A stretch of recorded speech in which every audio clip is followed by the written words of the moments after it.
But ultimately, they are only eclipsed by Ellie, who I'm sure you'll all agree is absolutely stunning today. So. Okay, for those of you who don't know me, my name's Anthony, and as Ian's best man, it was my job to get him here A, on time, B, sober, and C, looking good. You might say 1 out of 3 is pretty poor. But I am an engineer, not an AA counsellor or a plastic surgeon. When Ian finally asked me to be his best man, I was overwhelmed. After 20 years, he did finally admit it, that I am the best man. It wasn't until several weeks later that it dawned on me, and I had a fundamental part to play. Firstly, the speech. Secondly, ensuring Ian didn't get strapped to a P&O ferry after the stag do. And thirdly, and most importantly, ensuring Ellie didn't bury him in the garden during the run-up to the wedding. Now, I thought hard and long about my speech. Would it be funny enough? Would I embarrass Ian enough? And would Ellie crucify me enough afterwards? So, in preparation, I was reminded of the A, B, C and the X, Y, Z of public speaking. Now, ABC is always be confident, which I'm pretty sure I can cover that. And XYZ is examine your zip. So,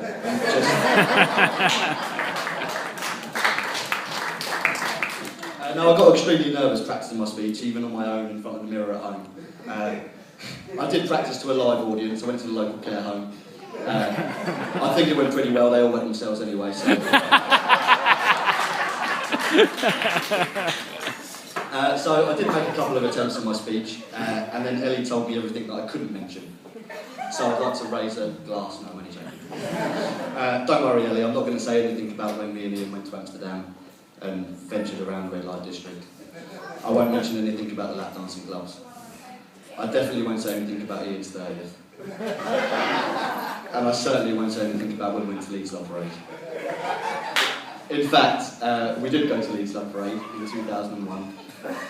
I'm sure you'll remember, mate. There was 4 of us, and we went armed with a 3-man tent, which was uncanny. We started putting it up as everyone was getting up. We were woken up by the police about 2 hours later, asking to remove our camping equipment. You can imagine their faces, 4 guys crawled out of a 3-man tent. Anyway, after about 5 hours of negotiating ravers and cars and Leeds, we thought we needed to find somewhere to sleep because we were overly tired. And our friend that was driving decided to stop, and we found a lovely place to put up the tent that we thought was great. It was really nice and soft, until we woke up in the morning and realised we pitched in the middle of a roundabout.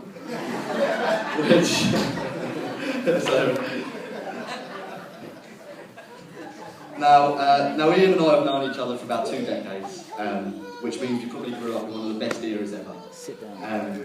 England reaching the semi-final of the World Cup, we'll never see that again. Thundercats, the original BMX, and of course films like Back to the Future, although we are in our 30s and we're still waiting for our hoverboard. Yeah! Now Ian and I spent most of our time in the late 90s, early 20s, dressed in ludicrous clothing, spiking our hair with as much gel as we could get our hands on, painted our faces.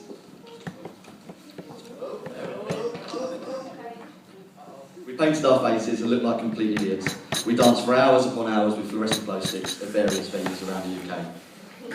Years on, we still dress in ludicrous clothing. We groom our beards. We run around like complete idiots at venues around the UK, clutching toy guns. So, not a lot's changed really, guys. Now, Ian's the most opinionated person I know. Sometimes it's easier just to smile and nod. Which...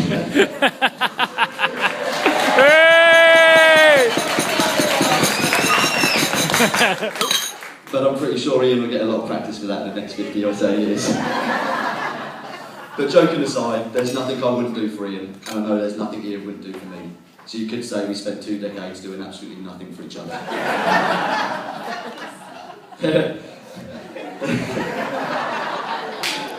There is one thing that Ian did do for me. I remember playing football. I was having a game of my life until my head struck something which wasn't the ball. I remember being knocked out. I remember coming round and seeing Ian there. And phew, what a relief it was to see my best friend there to see if I was okay. And the first words Ian said to me was, "And you should have heard the noise of your heads as it cracked." It was like slapping two bits of wood together. Although he did sit with me for the next 5 hours in A&E, so it was great. Now I also actually got a phone call once from a general manager of a five-a-side football establishment. And he asked me if he could ask me some questions about our team captain, which was Ian. So I obliged. The first question was, do you respect your captain's decisions? I said, yes, of course. He said, do you believe your captain leads by example? I said, yes, most definitely. Do you find your captain aggressive towards others? And I said, if extremely provoked, possibly. And he said, finally, do you agree that your captain respects decisions made by the referee? I said, most definitely. I then asked what was all this about. He then said, we're trying to decide how many weeks to ban Ian for. Now I quote the exact words from the manager. I asked him what happened, and he said, during last week's game, your captain, Ian, left the pitch due to a decision from the referee. On his way off the pitch, he pulled his shorts down and started slapping his right buttock, muttering obscenities towards the official. I can imagine this is how you came into the world, mate. Right. I was at that game. You were at that game, weren't you, Tom? Tom? The stag do. Yeah, I was at that game. Yeah. None of us went to Horsham to partake in various activities that involved axe throwing, on-land hovercrafts, and clay pigeon shooting. We had an extremely crazy South African guy that made us laugh throughout the day. We then dressed Ian up, ready for the shenanigans. Now, on your tables there is some envelopes that are attached to your... So if you could please open envelope 1. Envelope number 1, right. This is what we dressed Ian up with before we went out. I thought it was apt due to his Liverpudlian roots, so... Yeah, pass it I just around, want to make sure pass everyone's it around.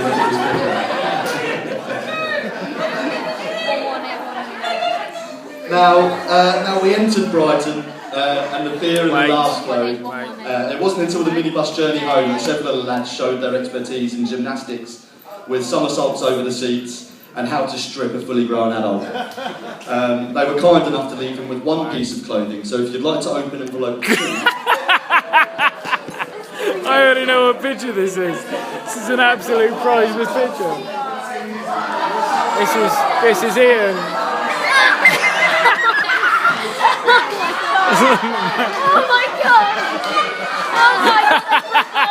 That's my life!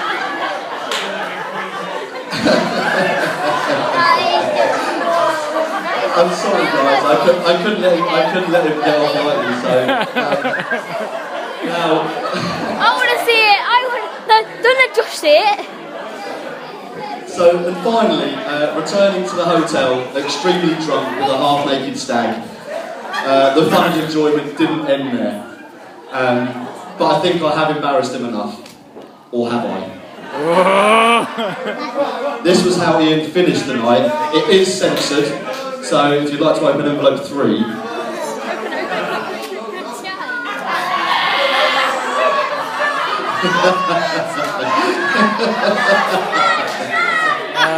Oh my god! Pass it round then. Pass it round. Matt. Oh my god! I could not do it. But joking aside, marriage isn't about finding someone to live with. It's about finding a special person you can't live without. So Ian, today, you leave me with a stunning wife who's loving and caring, and above all, fantastic mother. And Ellie, you're the lucky one. You leave here today with a new dress and some lovely flowers.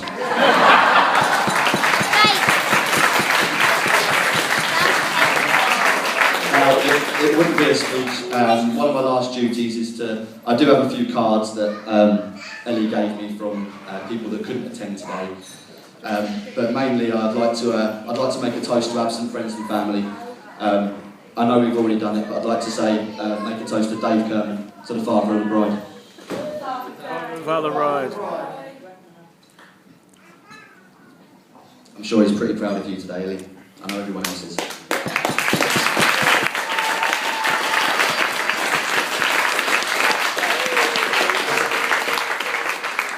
But lastly, it remains to be said, there's an old saying that goes, your best friends are the brothers and sisters that God forgot to give you. So with that being said, I'd like to say I'm very proud today, mate. It's been great, and I'm glad I got to spend a day with you guys. And Ian, you're my best friend, and some words of advice in the form of an old poem, mate. To keep a marriage brimming with the love in a loving cup. When you're wrong, admit it. And when you're right, shut up. So, ladies and gentlemen, could you be upstanding, please, and charge your glasses? To Ellie and Ian, the bride and groom. Bride and groom. Very good, aren't they?